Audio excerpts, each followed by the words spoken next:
ئەمڕۆ یەکەم ڕۆژی تاقیکردنەوەی ئەزموونەکانی گشتی قۆناغی 12 ئامادەیی بەهەردوو بەشی زانستی وێژەیی لە سنووری پەروەردەی قەزای بەردەڕەش دەستی پێکرد.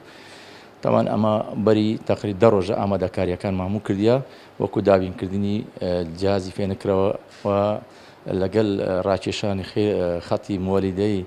ئەهلی و مۆلیدەی حکومی بۆ هەموو قوتابخانەکان و دابینکردنی گازوایل بۆ هەموو بنکەکانی ئەزموون هەموو ئامادەکانی کرایە لە سنووری پەروەردەکەمان هەتا ئەلعانەکە ئێستا کە سەعات 9 دقیقە ئەو لە دوانەی دەم 8:30 ئەزموونەکان دەستی پێکرد بە شێوەیەکی ئاسایی هیچ گیر و گرفت لە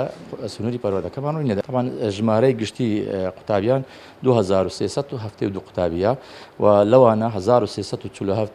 بەشی زانستیە و 1025 بەشی وێژەیە و ژمارەی بنکەکانی ئەزموون لە بابلێن سنووری پەروەردەکەمان 45 هۆلی ئەزموونە. بە سوپاسەوە وەزارەتی پەروەردە ئەو بەرنامەی با بڵێن دەرسی نمونەی کە لە تەلەڤیزیۆنەکان پەخش دەکرا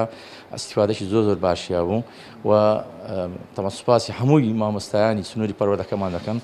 بەڕاستی هەتا 26 هەمووی بابەتەکانیان خوێن وەکو لە بەپێی پرۆگرامی ساڵانەی خوێندن هیچ دواکەوتن لە پرۆگرامی خوێندن نەبوو. ئەو با بڵێن قەیرانی کۆرۆنا ئەوەش کاریگەری هەبوو بەڵام بە خۆشبەختانەوە کە ئەوڕۆ ئەزموون دەستی پێکرد و ئەم دڵنیایم لە قوتابیانی خۆمان وەکو ساڵانی پێشتر ئیشاڵا ئەنجامی باش بەدەستدەینن و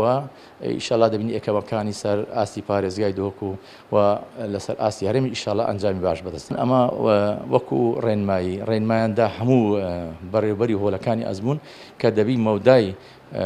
نێوان قوتابی بۆ قوتابی لە مەترێک زیاتر بی هەمووی